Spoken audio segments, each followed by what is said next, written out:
Mandé a mi hija a un internado para salvar a la otra, ahora me odia y siento que perdí a las dos. Cuando pienso en cómo llegamos hasta este punto, me duele admitir que muchas de mis decisiones, aunque estuvieron motivadas por la necesidad, han dejado heridas que no sé si algún día cerrarán. Mi esposo Daniel y yo, ambos en nuestros 40, tenemos dos hijas, Lee, de 15 años, y Emily, de 14. Durante casi 2 años, nuestra vida se desmoronó por completo porque Lee enfermó gravemente.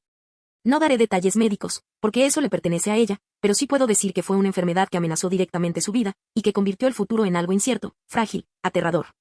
Pasamos por hospitalizaciones que duraban semanas, por complicaciones que nos dejaban paralizados, por traslados de emergencia en medio de la noche y por procedimientos que aún hoy me estremecen solo de recordarlos. Yo prácticamente viví en el hospital con Lee. Daniel, mientras tanto, aceptó 2 trabajos, uno de tiempo completo y otro de medio tiempo, solo para mantenernos a flote, sobre todo porque el seguro no cubría todo lo que ella necesitaba. Éramos 2 adultos exhaustos, sobreviviendo al día a día sin espacio mental ni físico para nada más. No había una vida normal posible. Fue entonces cuando tomamos una de las decisiones más duras de nuestras vidas, enviar a Emily a un internado en otra ciudad. Sé cómo suena, lo sé mejor que nadie. Muchos dirán que la desechamos, que la apartamos porque era más fácil concentrarnos en nuestro verdadero problema. Pero no fue así. No teníamos familia cercana que pudiera ayudar, nadie en quien apoyarnos. Creímos, de verdad, que ese colegio, estructurado, seguro, con profesionales disponibles y con un ambiente en el que ella podía seguir siendo adolescente, era la mejor opción para que no se viera arrastrada por los pasillos fríos del hospital, para que pudiera tener una rutina, una vida más estable. No fue un castigo. En el internado, Emily tenía su propia habitación, viajes de fin de semana, acceso a terapia y profesores atentos. Nosotros manteníamos contacto con ella, videollamadas frecuentes, paquetes con regalos, visitas cuando era posible, aunque esas se fueron reduciendo cada vez más por la gravedad de Lee. No era lo ideal, pero en aquel momento, sinceramente, parecía la opción menos dolorosa. Cuando por fin la salud de Lee se estabilizó y comenzó una recuperación real, decidimos traer a Emily de regreso a casa.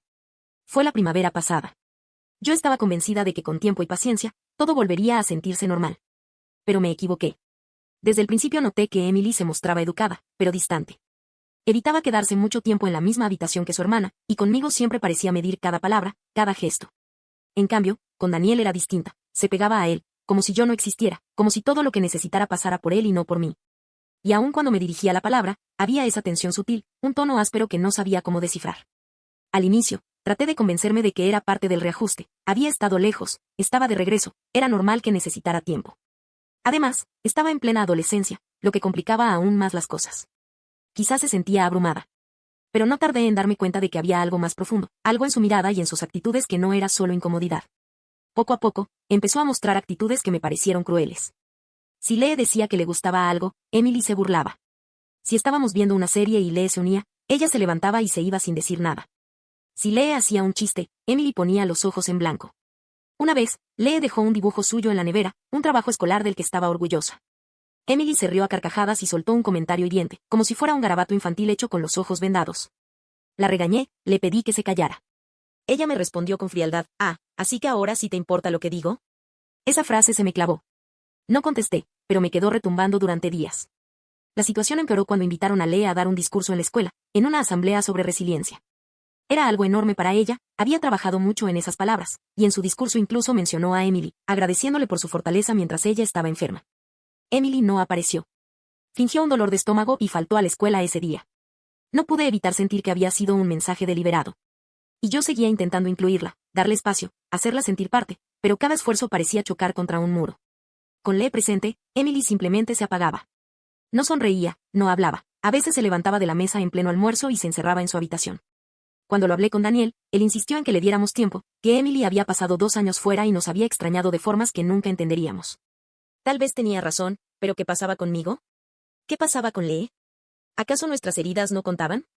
Yo me sentía atrapada, intentando reconstruir algo que, en apariencia, Emily ya había decidido que no quería recuperar. El punto de quiebre llegó hace poco. Daniel logró convencer a Emily de salir conmigo a cenar, solo nosotras dos, una noche tranquila, sin presiones. Me ilusioné. Sentí que era una oportunidad para recuperar algo del vínculo perdido. Pero cuando Lee se enteró, noté un atisbo de decepción en su rostro. Como la reserva era para 3, pensé que incluirla no sería un problema, que podía ser incluso un buen gesto, una forma de reafirmar que estábamos volviendo a ser una familia. Imaginé una cena ligera, risas, una conversación sincera. Me aferré a esa idea con todas mis fuerzas. Lee y yo nos alistamos, nada especial, ropa cómoda, intentando que fuera lo más natural posible. Cuando Emily salió de su cuarto y la vio junto a mí, lista para acompañarnos, se detuvo en seco. No dijo nada, solo giró hacia su padre y con tono tajante anunció que había cambiado de opinión. Acto seguido, se encerró en su habitación. Fue como recibir una bofetada. La seguí, le pedí una explicación, y al principio me ignoró. Pero cuando insistí, explotó. Gritaba que yo no podía dejar de meter a Lee en todo, que esa cena era su momento conmigo y que lo había arruinado al llevar a mi favorita. Me acusó de fingir interés, de incluirla solo para mantener las apariencias. Estaba tan desconcertada que apenas pude contestar. Le dije que estaba siendo injusta, que mi intención era pasar tiempo con las dos. Ella me interrumpió gritando que yo no quería pasar tiempo con ella, que solo quería que pareciera que la incluía mientras repetía el mismo guión de siempre. Me llamó mentirosa, me insultó con palabras que prefiero no recordar. Daniel entró, intentando calmarla, pero Emily le dio un portazo en la cara y cerró con llave. Me quedé temblando. Me sentí insultada, herida, incluso traicionada. Lo había intentado. Había hecho lo que pensé era lo mejor, y en vez de acercarnos, sentía que nos alejábamos más. Esa noche, la casa se llenó de tensión. Lee estaba confundida, preguntándome si había hecho algo malo. Le aseguré que no, pero la vi humillada, con los ojos enrojecidos, preguntándome si su hermana la odiaba. No supe qué decir. Solo atiné a decir que Emily estaba pasando por algo, aunque ya no sabía si lo creía. Con el tiempo, descubrí que Emily ni siquiera había desempacado del todo. Seguía viviendo con su maleta, como si nunca hubiera vuelto. Cuando le ofrecí ayudarla a organizar su cuarto, me respondió fría, no pienso estar aquí tanto tiempo. Al inicio pensé que era una broma. No lo era. Había solicitado plaza en 2 internados para el próximo curso sin decirnos nada. Me enteré porque uno de los colegios me envió un formulario para padres, pidiendo mi firma. Había usado mis datos sin consultarme. Cuando la confronté, me dijo que se sentía más segura lejos de casa, que nuestro hogar ya no lo sentía como suyo. Le pregunté si habíamos hecho algo mal. Su respuesta fue devastadora, tú elegiste lo que importaba, y no era yo. Sentí que me estaba echando en cara esos 2 años como si yo hubiera decidido borrarla de nuestra vida. Y aunque trato de repetirme que le dimos lo mejor en el internado, que tuvo privacidad, seguridad y estructura. No puedo evitar preguntarme si lloraba sola en su habitación mientras yo sostenía la mano de su hermana en una UCI. Tal vez nunca lo supe porque estaba demasiado concentrada en mantener con vida a Lee. Pero ahora, con las 3 bajo el mismo techo, siento que me está castigando por haber sobrevivido a esos años de oscuridad. El verano avanzó con esa tensión flotando en cada rincón de la casa. Intentaba convencerme de que solo necesitaba paciencia, que Emily poco a poco encontraría su lugar de nuevo. Pero cuanto más trataba de acercarme, más parecía alejarse. Le propuse varias veces hacer actividades juntas, ver una película, salir al centro comercial, pintar con Lee. Siempre encontraba la manera de rechazar, y no era un no neutral, sino una negativa cargada de hostilidad, como si simplemente estar con nosotras fuera imperdonable. A ratos parecía que empeoraba, sobre todo desde que retomó contacto con sus viejas amigas del internado. Empezaron a visitarla, y recuerdo haber escuchado un comentario que me partió por dentro. Una de ellas dijo, ¿en serio tienes que vivir con ellos otra vez? ¡Qué horror! Todas rieron como si regresar con nosotros fuera una condena. Emily no las contradijo. Un día le dijo a Daniel que quería mudarse con su tía Silvia, a varios estados de distancia. Ni siquiera me lo mencionó. Solo se lo dijo a él, como si yo no existiera en esa decisión. Daniel le respondió que no era la solución, que debíamos intentar sanar como familia. Ella puso los ojos en blanco y le recriminó que tampoco había estado presente, que lo único que había hecho era enviar dinero. Vi cómo esas palabras lo destrozaron. Fue ahí cuando Daniel empezó a comprender la magnitud del resentimiento. Hasta entonces había sido como un amortiguador, suavizando cada choque entre nosotras. Pero en ese momento entendió que Emily no solo estaba molesta conmigo, estaba enojada con los dos. Y por dentro me preguntaba, ¿qué otra opción teníamos? No podía abandonar a Lee en un hospital. Él no podía dejar sus 2 trabajos. Estábamos sobreviviendo, haciendo lo que podíamos. Pero para Emily, cada decisión se sintió como un abandono. Y cuando intentaba explicarle lo contrario, ella me acusaba de manipularla. Era como si hubiera encontrado la palabra perfecta para desarmarme, para callar cualquier defensa. Una noche, en un intento desesperado, toqué la puerta de su habitación con calma. Le pregunté si estaría dispuesta a hacer una sesión de terapia conmigo, no para arreglarlo todo, solo para abrir una puerta. Me contestó con desdén, ¿para qué perdería el tiempo? Solo quieres que alguien valide tu versión de la historia. Quise decirle que no era cierto, pero ella me lanzó otra pregunta que me dejó sin respuesta. ¿Por qué siempre la invitas? Y sí, tenía razón. Siempre incluía a Lee. Porque después de todo lo que había pasado, me parecía injusto dejarla fuera. Porque quería compensar lo que había perdido. Pero al hacerlo, quizá estaba confirmando lo que Emily ya sentía, que siempre iba a ser la segunda. Esa noche, mientras intentaba dormir, me quedé repasando cada detalle de esos 2 años. Cada paquete que enviamos al internado, cada videollamada, cada visita de fin de semana cancelada por una emergencia médica. Me pregunté si ella lloró en silencio mientras yo trataba de mantener con vida a su hermana. Si me necesitó y no me tuvo. Y aunque me repito que hice lo que debía, la duda me carcome, ¿y si de verdad la borré sin darme cuenta? El verdadero estallido ocurrió poco después. Daniel había insistido en que Emily y yo necesitábamos un momento a solas, sin Lee, sin nadie más. Después de mucho esfuerzo, logró convencerla de aceptar una cena solo conmigo. Yo me aferré a esa idea como si fuera la última oportunidad de demostrarle que de verdad me importaba. Me pasé el día imaginando cómo sería, una conversación tranquila, quizá alguna risa, tal vez abrir una rendija hacia lo que alguna vez tuvimos. Pero cuando llegó el momento, y Emily vio a Lee conmigo, lista para acompañarnos, todo se vino abajo.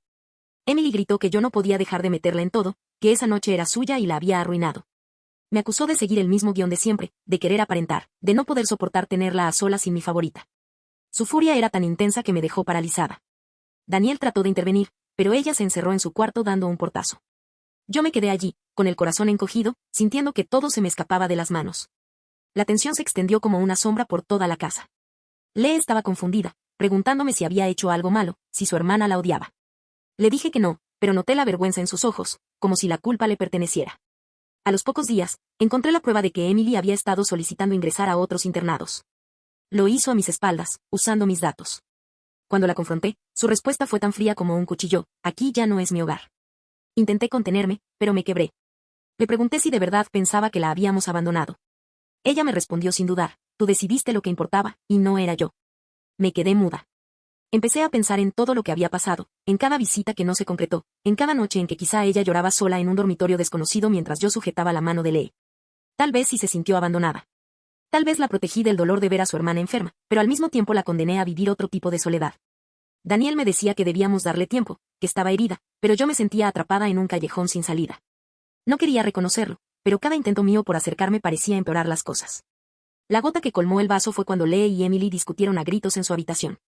Escuché a Emily decirle: tienes todo y ni siquiera lo ves. Lee lloraba, respondiendo: yo no pedí enfermarme.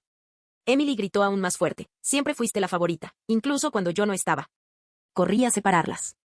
Lee estaba hecha un mar de lágrimas. Emily temblaba de rabia.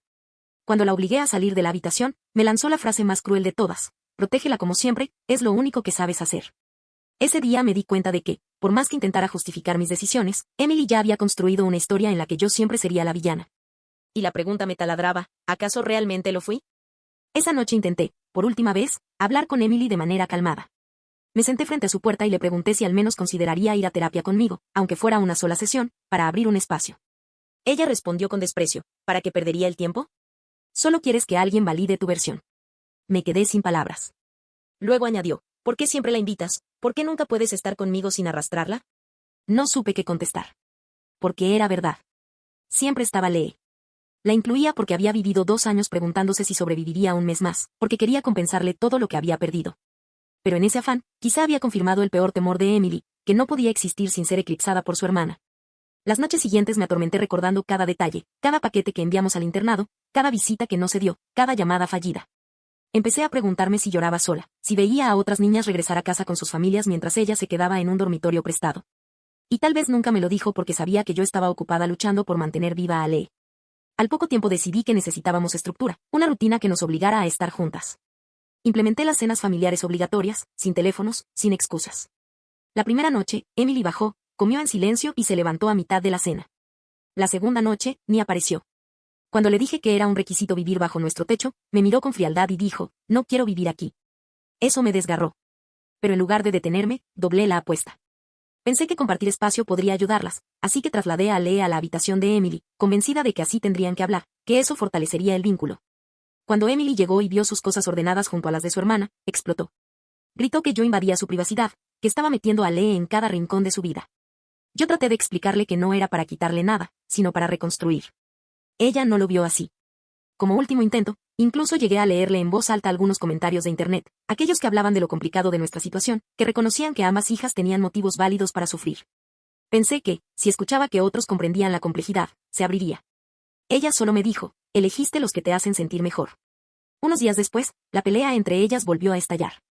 Emily gritaba que Lee siempre había tenido todo, incluso en la enfermedad, y Lee lloraba diciendo que jamás pidió estar enferma. Cuando la separé, Emily me lanzó esas palabras que todavía me hieren: por supuesto, protégela como siempre. Esa misma noche la enfrenté. Le dije que entendía que se sintiera abandonada, pero que necesitaba comprender que lo de Lee era una cuestión de vida o muerte. Le dije que no había sido por preferencia, sino por necesidad. Ella, con lágrimas de furia en los ojos, me respondió: no me protegiste, me borraste. Se levantó, empacó una bolsa pequeña y trató de salir de la casa. Daniel tuvo que detenerla en la puerta. Yo le dije que estaba castigada hasta nuevo aviso. Su respuesta fue un puñal: no me estás castigando, me estás encerrando. Y yo, que me repetía que estaba actuando como madre, empecé a sentir que lo único que hacía era empujarla más lejos. Al día siguiente, traté de concentrarme en Lee. Sentía que había quedado atrapada en medio de un torbellino de reproches y que, de algún modo, se culpaba a sí misma. La llevé a pasear, almorzamos juntas, fuimos de compras y terminamos caminando alrededor del lago. Ella, entre lágrimas, me confesó: solo quiero que Emily me vuelva a querer. No supe qué contestar. Lo único que pude decir fue que no era su culpa, que su hermana estaba actuando de manera injusta. Pero en mi interior no dejaba de sentirme impotente. Cuando regresamos a casa, Emily seguía encerrada en su cuarto. Apenas comía, no hablaba, se había aislado por completo. Daniel, preocupado, sugirió que lo mejor sería terapia familiar. Yo acepté, aunque no podía evitar sentir un cansancio profundo, como si hubiera estado luchando contra una marea interminable durante años. Unos días después, intenté algo distinto, una noche de disculpas en casa. La idea era que cada uno escribiera lo que lamentaba y lo que esperaba, sin gritos, sin interrupciones, solo honestidad. Lee fue la primera en leer, pidió perdón por haber recibido tanta atención y dijo que extrañaba tener una hermana de verdad. Se quebró la voz a mitad de la lectura y me llené de orgullo por su valentía. Yo leí después. Traté de ser equilibrada, reconocí que Emily se había sentido abandonada, aunque expliqué que mi intención nunca fue apartarla, sino protegerla. Dije que lamentaba no haber podido estar con mis dos hijas al mismo tiempo. Emily se quedó en silencio. No dijo nada, no escribió nada. Tras unos segundos que parecieron eternos, se levantó de la mesa y salió de la casa. Daniel fue tras ella, pero no consiguió que hablara. Yo me quedé junto a Lee, que lloraba desconsolada. A la mañana siguiente, Emily ya no estaba. Había hecho las maletas y tomado un tren a casa de mi madre, su abuela Teresa, a 4 horas de distancia. Me enteré por un mensaje que le envió a Daniel, no a mí. Desde entonces, no ha respondido ni a mis llamadas ni a mis mensajes. Solo sé por mi madre que está bien y que no quiere volver por ahora. La casa quedó en silencio, pero un silencio pesado, incómodo. Daniel se mostró distante, casi frío.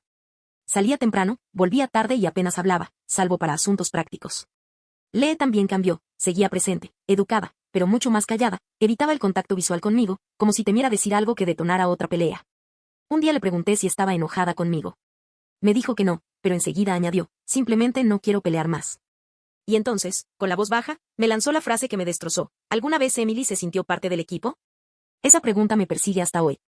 La ausencia de Emily me dejó con un vacío difícil de explicar.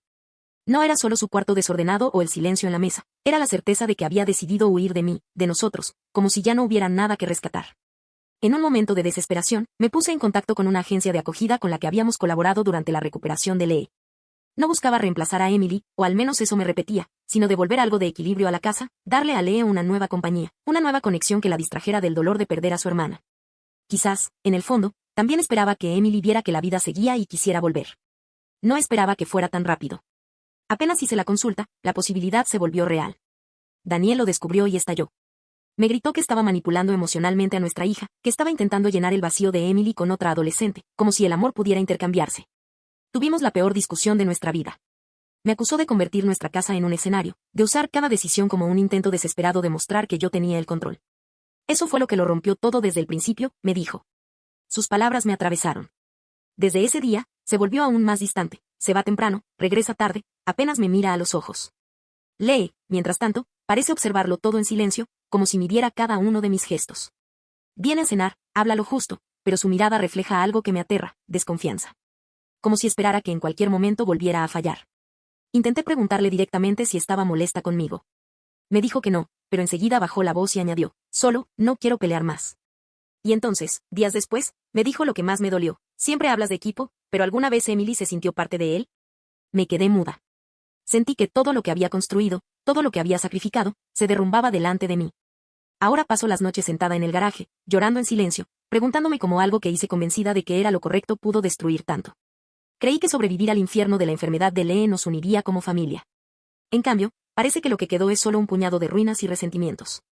Con Emily fuera de casa, el ambiente se volvió irrespirable. Daniel hablaba lo mínimo indispensable, y cuando lo hacía, sus palabras eran neutras, cortantes, como si ya no hubiera energía para discutir. Yo intentaba iniciar conversaciones, pero se apagaban en monosílabos. Lee seguía conmigo, pero cada día más distante. Me acompañaba a la mesa, decía gracias o buenas noches, pero era como si su presencia estuviera cargada de cautela, midiendo cada palabra. Había perdido esa espontaneidad que antes tenía, como si temiera desencadenar otro estallido. Un día, después de salir de su terapia, me confesó algo que me dejó helada. La miré a los ojos y le dije que extrañaba cuando todos éramos un equipo. Ella me devolvió la pregunta más cruel. ¿Alguna vez Emily se sintió parte del equipo? No supe qué responder. La duda me corroía. Pensé que tal vez una disculpa estructurada nos ayudaría, así que organicé una especie de noche de reinicio. Cada uno debía escribir algo, de que se arrepentía y que esperaba para el futuro. No habría gritos ni interrupciones. Lee fue la primera en leer. Con voz temblorosa, pidió perdón por recibir tanta atención y dijo que lo único que quería era volver a tener una hermana de verdad. Su voz se quebró a la mitad, y verla tan vulnerable me partió el alma. Yo hablé después. Reconocí que Emily había sentido abandono, y dije que lamentaba no haber podido estar con mis dos hijas a la vez. Traté de ser sincera, pero también explicar que en ese momento solo estaba respondiendo a una crisis. Emily escuchó en silencio. No escribió nada, no leyó nada. Pasó un minuto que se sintió eterno, y luego simplemente se levantó y salió sin decir palabra. Daniela siguió, pero regresó con la misma expresión vacía con la que había salido. A la mañana siguiente ya no estaba. Se había llevado una maleta y había tomado un tren rumbo a casa de mi madre. Me enteré por un mensaje que le envió a Daniel, no a mí. Desde entonces, silencio absoluto. Ni una llamada, ni un mensaje, nada. Me quedé paralizada, sintiéndome traicionada. Después de todo lo que había intentado, terapia, disculpas, cenas familiares, lo único que obtuve fue el vacío de su ausencia. Daniel me dijo que Emily no se había rendido, que solo se estaba protegiendo. Pero esas palabras dolieron aún más, porque lo que yo escuché fue que mi propia hija veía en mí un peligro del que debía resguardarse. Lee también empezó a cambiar. Su manera de mirarme era distinta, como si procesara lentamente cada recuerdo, cada gesto, cada vez que la elegí sin darme cuenta. Se mantenía cerca, pero la sentía cada vez más lejos. Y yo, sentada en un garaje frío, lloraba en silencio, pensando que todo lo que hice para salvar a una hija me estaba costando perder a la otra. Los días que siguieron fueron una tortura silenciosa. Me repetía que Emily regresaría, que tarde o temprano respondería a mis mensajes, que no podía cortar así de tajante. Pero nada cambió. Solo supe de ella por mi madre, que me enviaba breves notas. Está bien, no quiere hablar contigo por ahora. Esas frases, tan cortas, me golpeaban más fuerte que cualquier insulto. Yo no quería aceptarlo, pero empecé a sentir que había perdido a una hija. Y, en ese vacío, mi mente comenzó a buscar formas de llenar el hueco. Fue entonces cuando me acerqué otra vez a la idea de la acogida. No lo planteaba como reemplazo, me lo repetía una y otra vez. Lo veía como una oportunidad de traer algo de vida nueva a la casa, de que Lee tuviera un foco distinto, de demostrar que podíamos dar un hogar estable. Pero cuando Daniel se enteró, fue como encender una bomba. ¿De verdad piensas traer a otra niña para tapar el hueco de la tuya?, me gritó. Yo intenté explicarle que no era así, que no buscaba sustituir a Emily, pero él no lo escuchaba. Me acusó de usar a los demás como piezas de un rompecabezas que siempre quería controlar. Esa discusión fue la peor de todas. Nos dijimos cosas que no sé si podrán olvidarse. Desde ese día, Daniel se distanció aún más. Sale temprano, regresa tarde, me habla solo de cuentas y horarios. Apenas me mira. Lee, por su parte, me observa en silencio. Todavía me acompaña, todavía baja a cenar, pero sus ojos me pesan. Es como si estuviera esperando a que yo dé otro paso en falso, como si midiera cuánto puede confiar en mí. Cuando me atreví a preguntarle si estaba molesta conmigo, me contestó lo mismo de siempre, no. Pero enseguida añadió, solo no quiero pelear más. Me destrozó. Esa noche la llevé a su terapia y la esperé en el coche. Cuando salió, no dijo nada. Se limitó a mirar por la ventana durante todo el trayecto. Yo conducía, con las manos heladas en el volante, sintiendo que cada kilómetro nos alejaba más. En el fondo de mi pecho se asentó una verdad insoportable, me había quedado sola. Una hija se fue, la otra se desvanecía lentamente en la desconfianza, y mi esposo ya no me reconocía. Y lo más doloroso era que, aunque todas mis decisiones las había tomado convencida de que eran lo correcto, lo único que había cosechado eran ruinas. He intentado convencerme de que todo lo que hice fue desde un lugar de amor, de supervivencia, de responsabilidad. Que no había otra opción, que cualquier madre en mi situación habría tomado las mismas decisiones. Pero el eco que resuena en la casa vacía me dice otra cosa. Emily se ha ido. No atiende mis llamadas, no contesta mis mensajes. Mi madre me repite que necesita espacio, que no quiere volver por ahora. Daniel ya no me mira igual, apenas cruzamos palabras que no sean sobre facturas o logística. Y Lee. Lee sigue aquí, pero siento que se encoge un poco más cada día, como si tuviera miedo de convertirse en la siguiente en desaparecer. En mi desesperación, me doy cuenta de que he cometido errores que no sé si podrán enmendarse. Que al intentar salvar a una hija, borré sin querer a la otra. Que al querer recomponer nuestra vida, tal vez forcé demasiado, impuse demasiado, sin escuchar de verdad. Y ahora todo lo que tengo delante es una familia hecha añicos. Algunos dirán que lo mío fue egoísmo, otros que fue necesidad. Yo solo sé que hice lo que creía correcto, que luché con lo que tenía, pero esa lucha me dejó sola en un campo de batalla vacío. Me siento atrapada en un silencio insoportable. No sé si alguna vez Emily volverá a verme como su madre. No sé si Daniel podrá perdonarme la forma en que manejé todo. No sé si Lee crecerá creyendo que aquí fue querida o temiendo que también pueda ser reemplazada. Lo único que tengo claro es que, aunque lo intenté todo, las disculpas, la terapia, las cenas familiares, hasta las imposiciones, cada movimiento mío terminó alejándolos más. Y esa es la carga que ahora debo llevar, la certeza de que, en mi esfuerzo por proteger y reparar, fui yo misma quien terminó rompiendo lo que más amaba. Me repito que no fue por maldad, que no fue con intención. Pero la intención nunca basta cuando los resultados son devastadores. Y hoy, mirando a mi alrededor, siento que lo único que queda es el eco de lo que alguna vez llamé hogar. No olvides dejar tu opinión en los comentarios, dejar tu like y compartir este video.